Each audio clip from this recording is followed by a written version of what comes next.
ሰዎች ላይ መፍረድ የራስን ኃጢአት ላለማየት ለራሳችን የምንሰጠው ማደንዘዣችን። መፍረድ የእግዚአብሔርን ዙፋን መናጠቅ ነው። እግዚአብሔር ነኝ እያልክ ነው፣ እኔ ነኝ ፈራጁ እያልክ ነው። አይ በቃ ይሄ ወዶ አይደለም እንዲሆኑ ነው እንዲሆኑ፣ በተለይ ወዶ አይደለም እንደማለት ትልቅ ነገር ነው። ሰው አንተን ሊረዳ በሚፈልገው ልክ ሰዎችን ተረዳ። ማንም ሰው ወዶ ኃጢአት አይሰራም። የሰው ትሕትና ራሱን ማወቁ ነው ይላል ማሪሳቅ። ራስን ካወቅ ማንም ሊያስፈርድ አፈርና ኃጢአተኛ ነው። ሰላም የተወደዳችሁ የዚቅ ሚዲያ ቤተሰቦች፣ ይህ ዚቅ ሚዲያ ነው ለባለማህተቦች የምናዘጋጀው ልዩ የእንዴት መርሃ ግብር። እግዚአብሔር ጠብቆን ቸርነቱን አብዝቶልን ይሄው ለዚህ ሳምንት ደርሰናል። እዩ ደህና ነህ? እግዚአብሔር ይመስገን። ሰላም እንዴት አለ? አለን ብታይ በቃ ሱስ ነው የሆነብኝ አልኩ። ሳምንቱ ሙሉ እግዚአብሔር ይመስገን ስል ነው የከረመ። እግዚአብሔር ይመስገን። አረ በጣም እውነት እግዚአብሔር ይመስገን እንደማለት ትልቅ ነገር የለም። አዎ በጣም በእርግጥ ዛሬ ስለሱ ልናወራ አይደለም የተገናኘ ነው።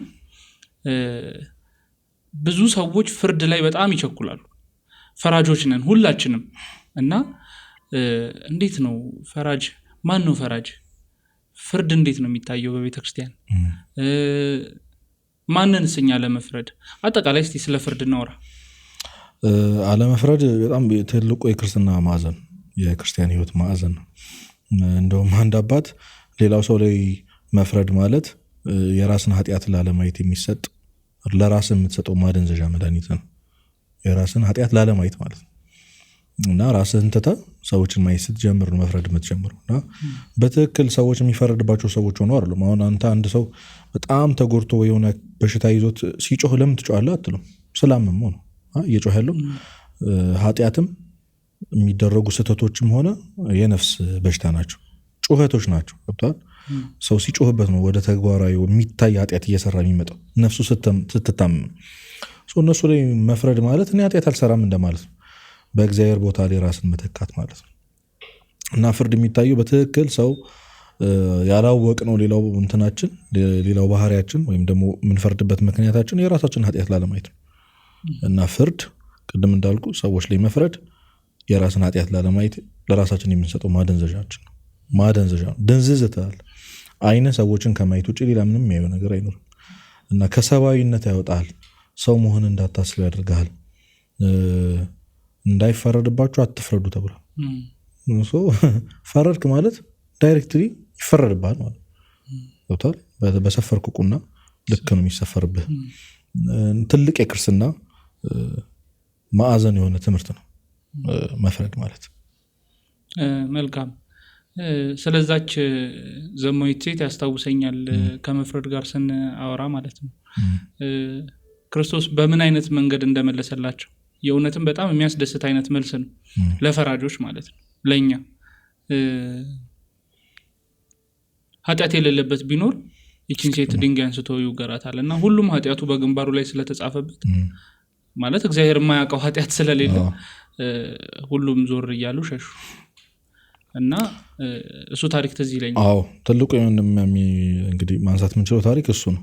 መጽሐፍ ቅዱስ እይታ ላይ እንደ ሁለት ነው የሚታየው። የመጀመሪያው ቅድም እንዳልኩ የእግዚአብሔርን የፍርድ ዙፋን መቀማት ነው። ዮሴፍ ወንድሞቹ ላይ እኔ ሊፈርድባችሁ ዘንድ የእግዚአብሔር ዙፋን ላይ ማን አስቀመጠኝ ነው ያለው። የማቴዎስ ወንጌል ምዕራፍ 7 ቁጥር 12 ላይ ራሱ እንዳይፈርድባችሁ አትፍረዱ። ለምንድን ነው? ፈራጅ እግዚአብሔር ስለሆነ ነው። እና ትልቅ ኃጢአት ነው መፍረድ። ገብቷል? መፍረድ ትልቅ ኃጢአት ነው። የእግዚአብሔርን ዙፋን ለመቃማት የምትሄደው ርቀት እና በዛ ልክ ማሰብ አለብን። እና ሌላኛው ደግሞ ያው የጉድፉን የምሰሶ ታሪክ ነው። እንግዲህ ሁላችንም እናውቃለን። በአይነ ላይ ምሰሶ የሚያህል ነገር እያለ የወንድምህን ጉድፍ እንዴት አውጣ ትለዋለህ ያለው ክርስቶስ። እና ሰይጣን ትልቁ እዚህ ምድር ላይ አንተ ለመሸወል ሊያደርግበት የሚችለው ትልቁ ትሪኩ ኃጢአትን እንዳታይ ማድረግ ነው። ወይም ደግሞ ምን ያህል እንደታመም ካላወቅ ለመዳን አትሮጥም። ገብቶሃል? እግር ላይ ወጣው ቁስል እንግዲህ በጣም ትንሽ መስላ ነው አድጎ ነገ እግር መቆረጥ የሚባል ታሪክ ውስጥ የምትገባው። ሰይጣን እግርህ እስኪቆረጥ ራሱ እንድታውቅ አይፈልግም። ቁስልህን እንድታየውም አይፈልግም። እና ቁስልህን ደብቆ እንዳትታመም አድርጎ ታመሃል ግን እንዳይሰማ ያደርጋል። እንዳይሰማ የሚያደርገው ምንድን ታውቃለህ? ሰዎች ላይ እንድትፈር በማድረግ እና አንተ አትድንም። አይነ ላይ ያለውን ምሰሶውን የሚያክል ነገር ትተህ የሰውን ትንሿን ጉድፉን እንድታይ ያደርጋል። ኃጢአትን መርሳት ይመጣል። ኃጢአትን ከረሳ ለምን ንስሐ ትገባለህ? ለምን ስጋውን ትቀበላለህ? ዘላለም ዓለምን ስትፈርድ ሰዎችን ጀጅ ስታደርግ ስትመዝን እንድትኖር ያደርጋል። ቤተክርስቲያን ውስጥ እንድትኖር ሊያደርግ ይችላል። ጸሎተኛ ጸበልተኛ ሊያደርግ ይችላል። 20 ምናምን ዓመት ጸበልተኛ ሆኖ ይኖሩ በየመንገዱ ሰው ላይ የሚፈርዱ ሰዎች አሉ። እነዚህ ሰዎች ግን ስለ ንስሐና ስለ ስጋው ደግሞ ጠይቃቸው ምንም ያውቁት ነገር የለም። ታውረህ ትኖራለህ ማለት ነው። ገብቷል። ስርዓቱን ታውቀዋለህ፣ ምን መደረግ እንዳለበት በቃ እያንዳንዱን ህጉን ታውቀዋለህ፣ ግን አትድንም። ሰው ትልቁ የሰይጣን ሰዎችን የሚጫወትበት መንገድ ነው መፍረድ። በእነዚህ በሁለቱ መንገድ ማየት እንችላለን መፍረድ። መልካም። ብዙ ጊዜ እኛ ስንፈርድ ፍርደ ገምድሎች እንባላለን። አመዛዝነን እንኳን አናይም። እንደው የመፍረዱ እንኳን ስልጣን ቢሰጠን ነው የምልህ። በምድራዊ ህይወታችን እያለን በቃ ፍርድ ቤቶች የተቋቋሙ ፍርድ ቤቶች አሉ። ምድራዊ ህይወታችን ላይ ስለማናወራ ነው እኛ አሁን ከእግዚአብሔር ጋር ኮኔክት እያደረግን እያወራን ያለ ነው። ግን እንደው እንበልና እንፍረድ እንኳን ብንል የምንፈርደው ፍርድ ሚዛናዊ ነው ወይ? እውነት እግዚአብሔራዊ ፍርድ እንደው እግዚአብሔር አምላክ ለአንድ ቀን የመፍረድ ስልጣን ቢሰጠን ሚዛናዊ የሆነ ፍርድ እንፈርዳለን ወይ ብለህ ስታስብ እንዴት ታየዋለህ? አይን ውሸታም ነው። አንተ በቃ እውቀት ሊሚትድ ነው። ገብቷል። የተወሰነ ነው። በዚህ ምድር ላይ እንደ እግዚአብሔር ሁሉን የሚያውቅ ማንም የለም። አንድ አባት እንደውም አንድ ሰው ቀኑ ሙሉ ኃጢአት ሲሰራ አይተኸው ነቅጦ ስታገኘው ግን እንዳትፈርድበት። ለምን ማታ እግዚአብሔር ማረኝ ብሎ እንደጸለየ ሄዶ የንስሐ አባቱ ጋር ንስሐ እንደገባ በምን ታውቃለህ ይላል። ቅዱስ ሙሴ ጸሊምን ብታነሳ እና አንድ ኃጢአት ሲሰራ የተገኘ አንድ ሰው አለ እና እንፍረድበት ሲሉት አንድ አሸዋ ተሸክሞ ነበር የመጣው እና እየፈሰሰ ያለ ተቀዶ እየፈሰሰ ያለ ምንድን ነው ምን እያደረክ ነው ሲሉት የኔ ኃጢአት እንደዚህ በስቶ እየፈሰሰ እንዲህ ሰው ይፈርዳለሁ ነው ያላቸው።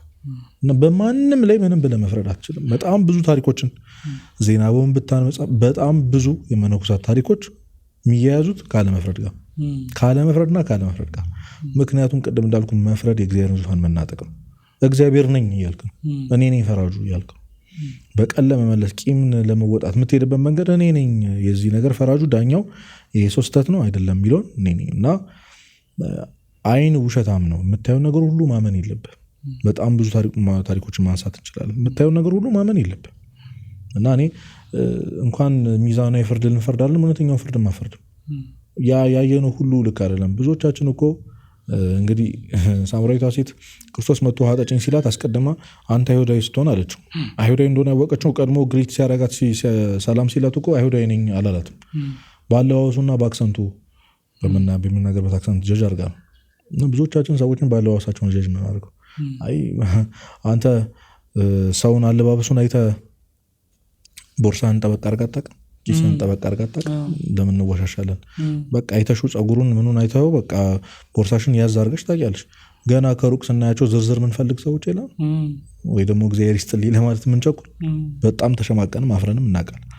እና ገና ከሩቅ ስታየው ልብሱን አይተው ጀጅ የምታደርገው አክሰንቱን ሰምተው ከዚህ ቦታ ነው የመጣው ብለን የከተማ ሰው አይደለም ምናምን ብለን በጣም የምንፈርድባቸው ሰዎች ፋራ ናቸው፣ ይሄን እንኳን አያውቅም፣ ይሄ እንኳን የለውም ምናምን የምንላቸው ሰዎች ማለት ነው።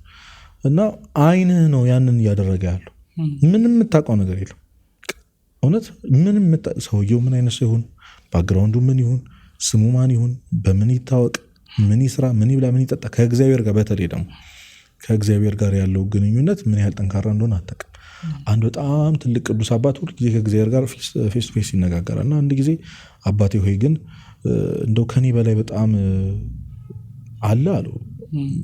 ከኔ በላይ እግዚአብሔር የሚያገለግል ቅዱስ ሰው አለ? አዎ አለ። እባክህ አሳየኝ እንደው ሲለው የሴቶች ገዳም ጠቆመው። የሴቶች ገዳም ሄዳ አባት በጣም ስለሚታወቅ ሁሉም እየሰገዱ እግሩን እየሳሙ ከዛ አባት በረከት ተቀበሉና ቢያቸው እሱ ያው እንግዲህ ጸጋ ስላለው መለየት ይችላል ማን እንደሆነ። ማንም ሊመጣች ከእናንተ ማን ይጎደላል? አረ ማንም የለም።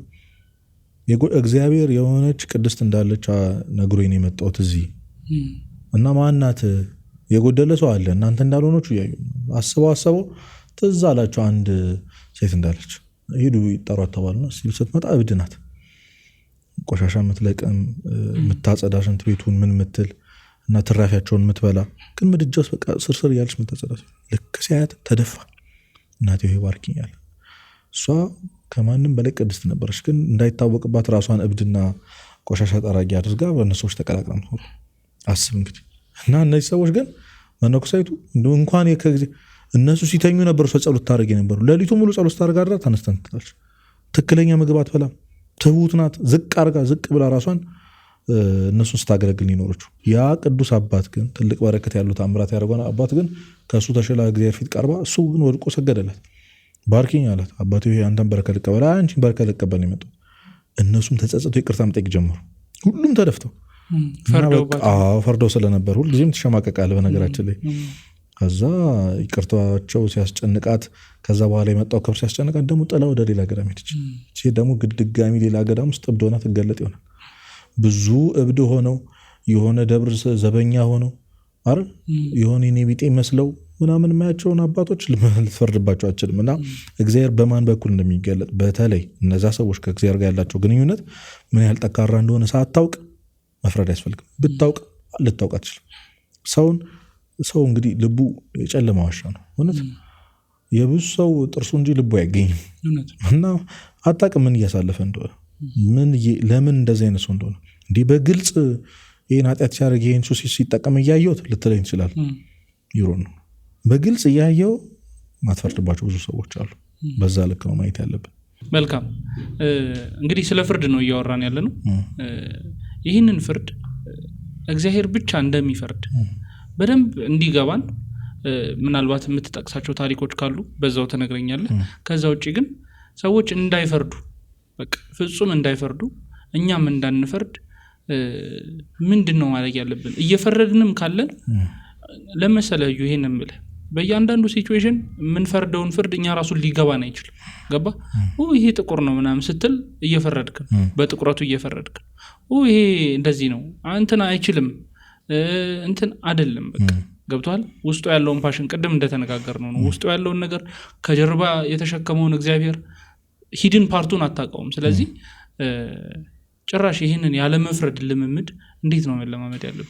በጣም አሪፍ። እንግዲህ ሰው መጀመሪያ ማወቅ ያለበት ነገር ይሄ አለመፍረድ ማለት ሐሳቡ ሲመጣልህ ፍርዳል ማለት አይደለም። አሁን ብዙ ጊዜ የሐሳብ ኃጢአት ሰው የሚፈተነው ልክ ሐሳቡ ሲመጣልህ በቃ የወደቀ ይመስላል።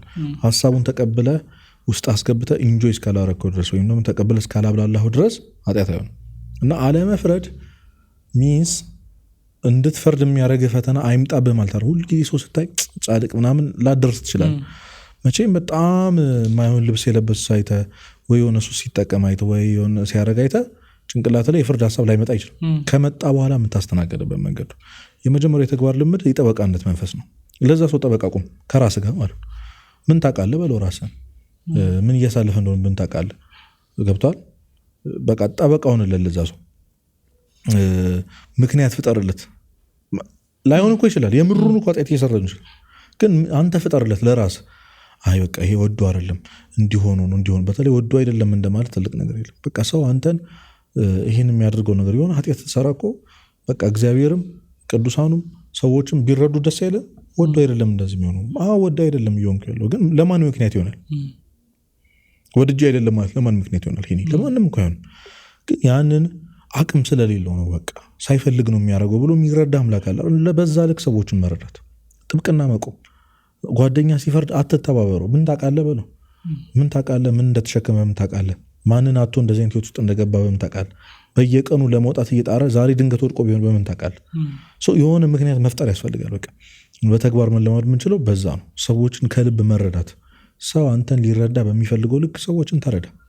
ማንም ሰው ወዶ ኃጢአት አይሰራም። እመኒ ማንም ሰው ነው የምልህ ተታሎ ነው። ገብቷል። የጠፋው ልጅ ከአባቱ ቤት ውጪ ድሎት እንዳለ ተሰምቶት ነው የወጣው። አይፈረድበትም እዚህ ልጅ ላይ። ሲገባው የሆነ ቀን ወደ ልቡ ሲመለስ ይመለሳል። ብንችል መጸለይ ነበር የነበረብን። ግን የመፍረድ ሀሳቡ ጭንቅላት ላይ ሲመጣ የመጀመሪያው ነገር ለዛ ሰው ጠብቀና ቆመለት። አያውቅም ስላላወቀ ነው ተሳስቶ ነው ምክንያት አለው። ይህን የሚያደርግበት የሆነ ምክንያት አለው። ያ ማለት ግን አለመምከር ያን ሰው ለመመለስ አለመሞከር ማለት አይደለም። በነገራችን ላይ በዚህ እንዳይወሰድብና ወዶ አይደለም እንዲህ የሚያደርገው ብሎ ሰውን መረዳት ያስፈልጋል። የመጀመሪያው ተግባራዊ ልምድ ያ ነው። ሁለተኛው በጣም ወሳኝ ጥያቄ እኔ በሆንስ ነው። በነገራችን ላይ ብዙዎቻችን ሰዎች ላይ የምንፈርደው ያን የፈረድንባቸውን ተግባሮች እኛ ለማድረግ እድሉ ስለሌለን ነው። እድሉ ቢላሉ ታደርገው ነበር። ገንዘቡ ቢኖር አቅሙ ቢኖር አንተ መስራት የምትችለው ኃጢአት ነው። እና አንድን ሰው ለምንድን ነው ይህንን ነገር የሚያደርገው ብለህ የተማረርክ ቀን ለምን እንደሚያደርገው እስኪገባ ድረስ እግዚአብሔር ያስተምራል። ዲያቆን ሄኖክ ኃይሌ ያለው እስኪገባህ ድረስ እንዴት ከዚህ ኃጢአት መውጣት ያቅተዋል ያልክ ቀን እንዴት እንደሚያቅት ታየዋለህ ገብቷል። እና ደግሞ ሁላችን የምንፈተንበት ኃጢአት አለ። እግዚአብሔር ስላላወጣው ነው፣ ኤክስተርናሊ አንተ ላይ ስላልታየ ነው። እሱ ጣቱ ላይ ያየውን እጁ ላይ ያየውን ሲጋራና ጫት የአንተ መኝታ ቤት ተደብቀ የምትሰራውን ኃጢአት ሰው ስላላየው ነው። እንዴት ረስተው የት ረስተው ነው የት አስቀምጠው ነው ሰው ላይ የምንፈርደውና ዛሬ በድግ ብለን ባለባበሳቸው በምናቸው የምንፈርድባቸው ሰዎች በፍጹም ከኛ ጋር እንትን ሊሉ አይችሉ፣ ኮምፔር ሊደረጉ አይችሉም። አንተም በቤተ ኃጢአተኛ ነህ ገብቷል። አንተ በጣም የምትፈተንበትን ነገር ለእነሱ ቀላል ሊሆን ይችላል። ለዛ ነው ለአንተ በጣም ቀላል የሆነ ነገር እነሱ የተፈተኑበት ያለው። የሁሉም ሰው ፈተና የሁሉም ሰው ኃጢአት በጣም የተለያየ ነው። እና እኔ ብሆንስ አንድ ሰው ሲሰክር ብታይ ይሄ ሰው ሰካራም ነው ካልተውት አንተ በጠጣ እኮ ልትሰክር የምትችለው ነገር ገብቷል። እና ምን አሳልፎ ነው እኔ በሆነ ይህን ነገር አላደርገውም ነበር ብለህ ስታስብ ድክመትህን ታውቀዋለህ፣ ኃጢአትህን ታውቀዋለህ። አዎ ማድረግ አይቀርም። ስለዚህ መፍረድ ታቆማለህ ማለት ነው። በጣም አሪፍ በደንብ እያየናቸው ነው ያለ ነው። እንደው አያይዘህ እንድትመልስልኝ ስለምፈልግ ነው። ያው መመለስ ሳይሆን ያለንን ሀሳባችንን ነው እያቀረብን ያለ ነው እዚህ ጋርና እንደ ኦርቶዶክሳውያን እንደ ክርስቲያን እንደ ቤተክርስቲያን ልጆች ሁላችንም የምንፈርድባቸው የሆኑ አካላት አሉ ገብቷል። ቤተክርስቲያን ላይ አባቶች ላይ እንደዚህ አይነት ነገር ገብቷል አይደል? ለምሳሌ ካህናትን ብናይ ካህኑ ሲሰክር ካየህ ፐርሰናሊቲው እንደሰከረ ቤተክርስቲያን እንደሰከረች እንደዚህ አይነት ጀጅ እንዳደረጋለን። ከካህኑም በላይ ወደ ጳጳሳቱም ስንሄድ እንደዚህ የሆነ ሰው ደግሞ እንደዚህ በሚናገር ሰዓት ተመልሶ እዛው ሰው ላይ መፍረድ አይነት ነገር አለና የእውነት ቤተክርስቲያናችን ላይ ያለውን የምእመናን ፍርድ እንዴት ነው ማለት የምእመናን ጥያቄ ሌላ ነው፣ ግን ደግሞ ፍርዱ ላይ ነው እኛ እንድናወራ የፈለኩት ገባ። ስለ ካህኑ ማን ምን ያውቃል? እግዚአብሔር ስለሰጠው ፍርዱስ ደግሞ የማን ነው? የእውነት የኛ ነው ወይ? አንተ ሰካራም ብዬ ስሰድብህ ወይም ደግሞ ሳንጓጥጥህ ስላንተ ክብር አላቅም።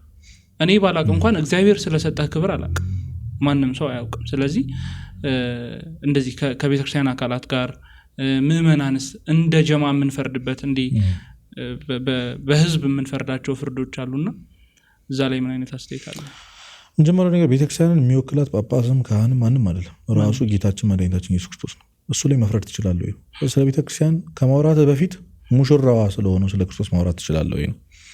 እኔ በጣም ብዙ ነገር መናገር አልችልም እዚህ ላይ ነገር ላይ። ቅዱስ ዮሐንስ አፈወርቅ ኃጢአተኛውንና ኃጢአቱን ለይ ነው የሚለው። እዚህ ኃጢአቱን መጥላት ትችላለህ። አሁንም ቢሆን እናወግዛለን፣ እንጠላለን። የሚደረገውን ክፋት የሚደረገውን ኃጢአት ሁሉን ነገር እንጠላለን። እነሱን ግን አጠላቸው። ምክንያቱም እነሱም የክርስቶስ የሞተላቸው ደም የከፈለላቸው እግዚአብሔር የሚያገለግሉት ሰው ናቸው። ገብቶሃል? ግን አይታይም። ቅዱስ ዮሐንስ አፈወርቅ እንዳለው እኛ ደምረን ነው ፐርሰናሊ ነው የምንጠለው። ገብቶሃል? ካህን ከተባለ ሁሉም ካህን፣ ጳጳስ ከተባለ ሁሉም ጳጳስ ነው የምንለው።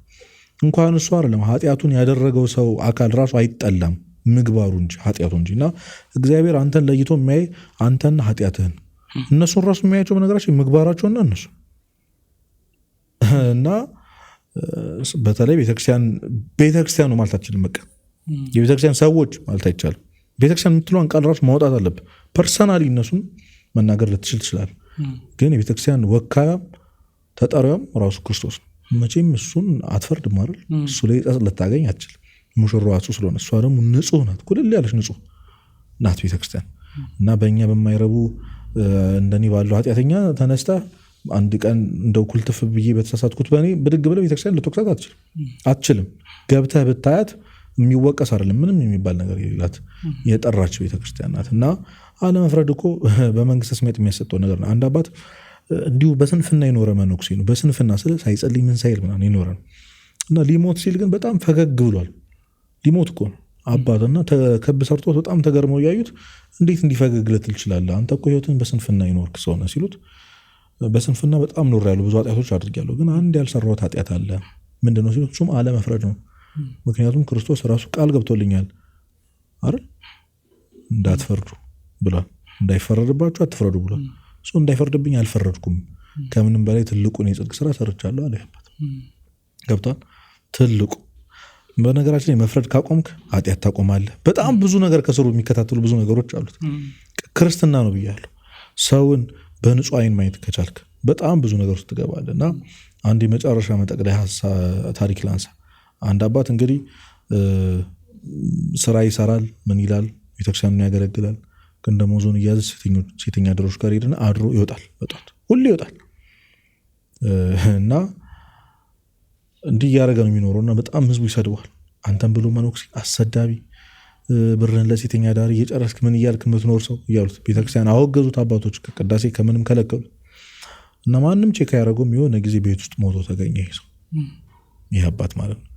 እና በእጁ ጥቅል ወረቀት ይዟል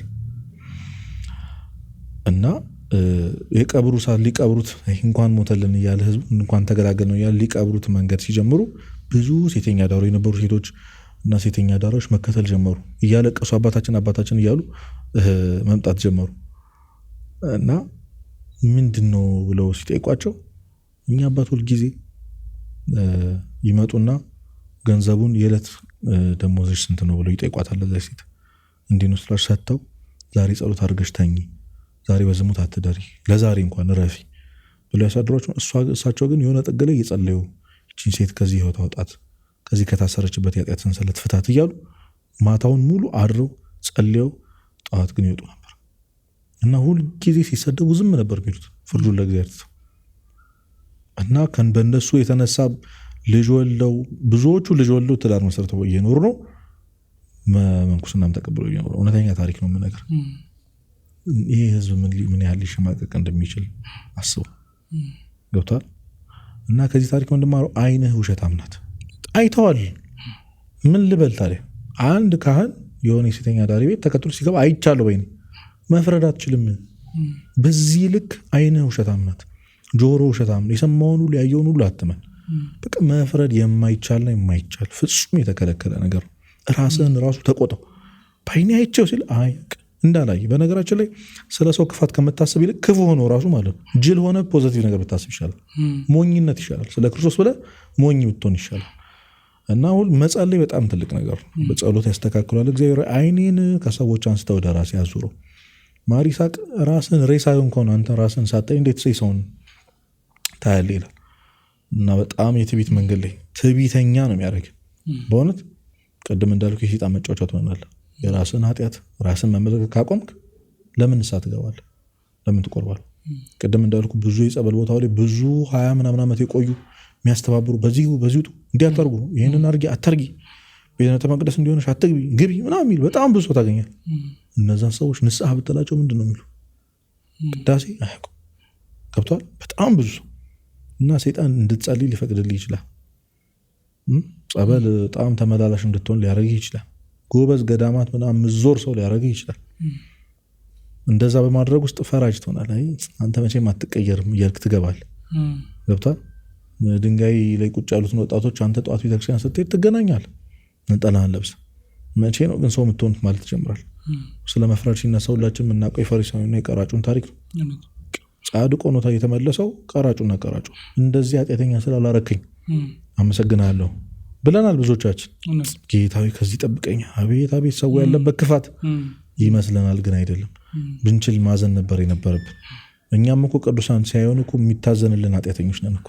እውነት የሚፈረድብን ሳይሆን የሚታዘንልን እና ማዘን የመሰለ ነገር የለም።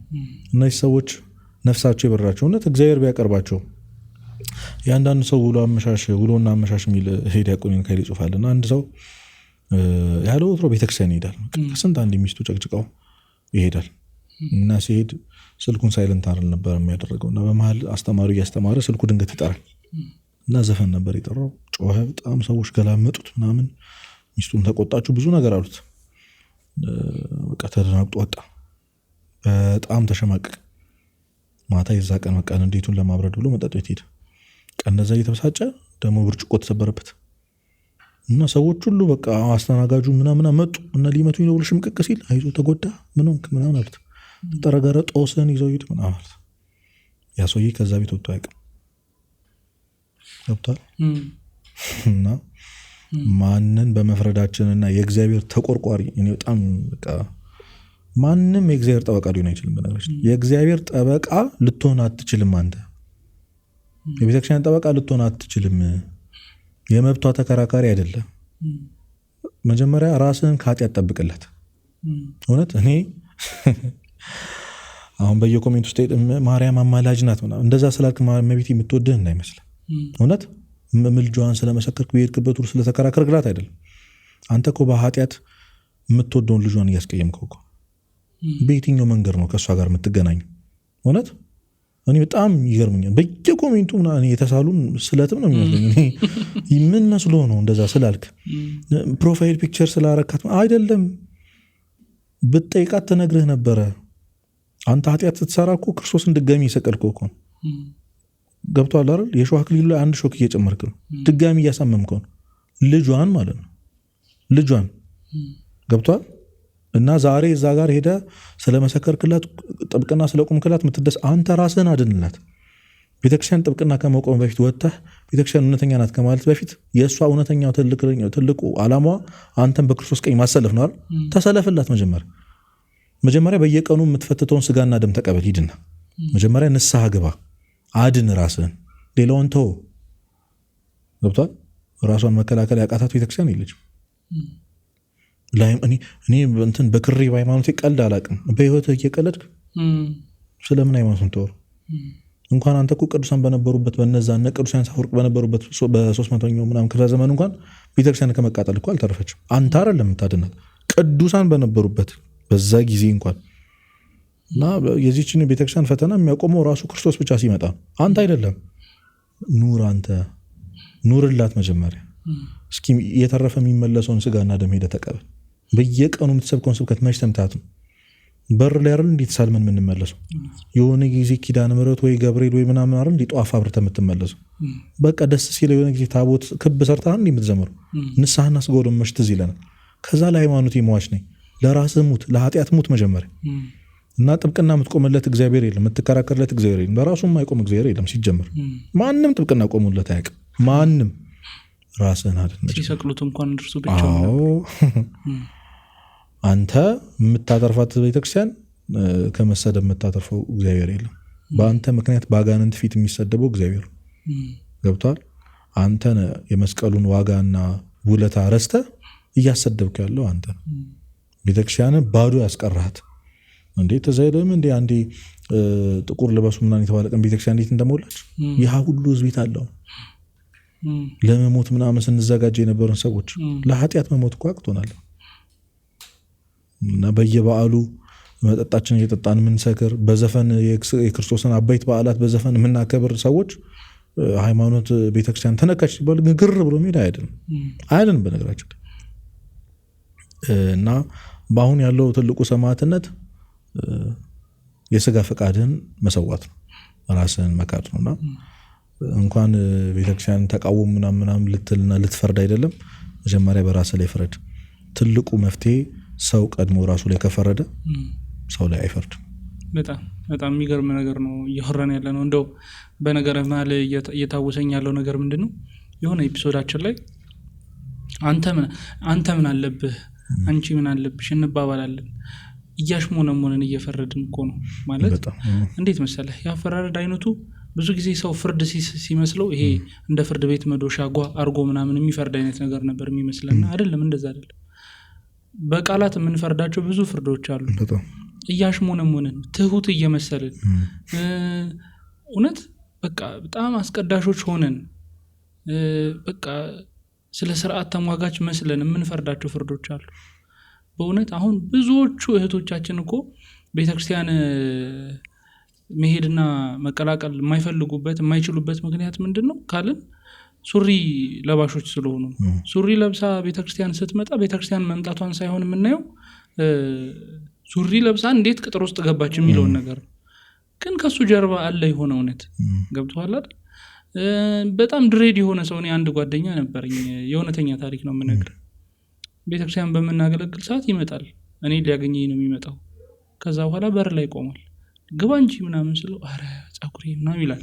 ምን ፈርቶ ይመስልሃል? ሰውዬ ክርስቶስን ሳያገኘው ቀርቶ እኮ አይደለም፣ አምላኩ እንደሆነ ሳያምን ቀርቶ አይደለም። ከነድሬዱ ቤተክርስቲያን ቢገባ የሰው አይን ይገርፈኛል ብሎ ፈርቶ። ገብቶሃል አይደል?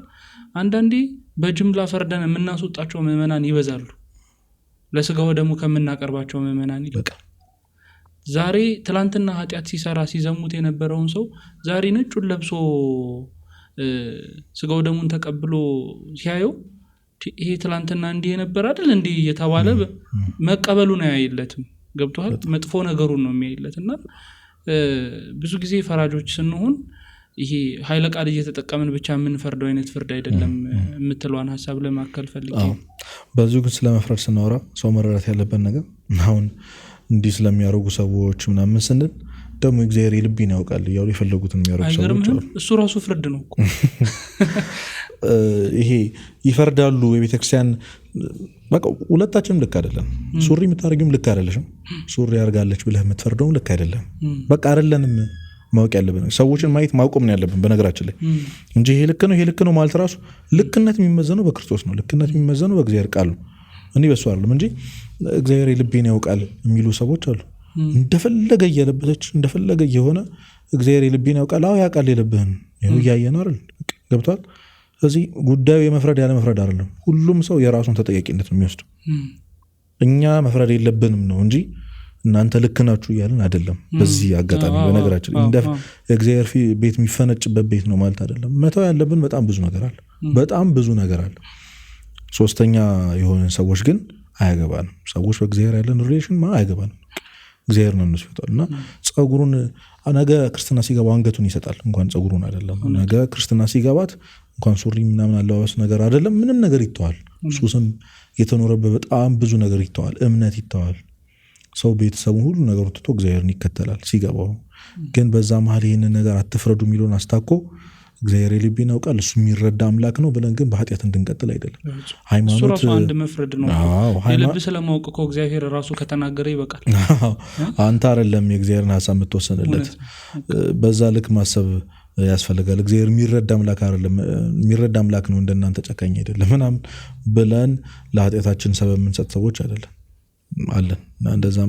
እንደዛም ልክ ነው እያለን አይደለም ነው። በሁሉም ሰው ሳይድ ሰውን ማየት ማቆም አለበት። ሰው እግዚአብሔርን ብቻ እና ራሱ ካየ በቂ ነው።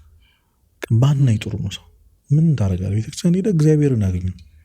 ዳይሬክት ከእግዚአብሔር ጋር ራስን አገናኝ። የሰው ትሕትና ራሱን ማወቁ ነው ይላል ማሪሳቅ። ራስን ካወቅ ማንም ሊያስፈርድ አፈርና ኃጢአተኛ ነህ። በዛ ይወሰድል። እግዚአብሔር እንግዲህ ከመፍረድ ይጠብቀን ሁላችን። አሜን አሜን። የእግዚአብሔር ያክብርልን፣ ከመፍረድ ይሰውረን። አሁንም ወደፊት ከምንሰራው ኃጢአት እሱ ይከልልን። የተወደዳችሁ የዚቅ ሚዲያ ቤተሰቦች፣ ይህ ዚቅ ሚዲያ ነው ለባለማህተቦች እያዘጋጀን የምናቀርበው ልዩ የእንዴት መርሃ ግብራችን ነው። ዛሬ ስለ መፍረድ አውርተናል። ብዙ እንደተጠቀማችሁበት ተስፋ እናደርጋለን። ፕሮግራማችንን ስፖንሰር ማድረግ የምትፈልጉ ከስር በምናስቀምጥላችሁ አድራሻ ማግኘት ትችላላችሁ። ስፖንሰር በማድረግ ይህንን መርሃ ግብር እንድትደግፉ እናሳስባለን ማለት ነው። ሰላም፣ እግዚአብሔር ከሁላችሁ ጋር ይሁን።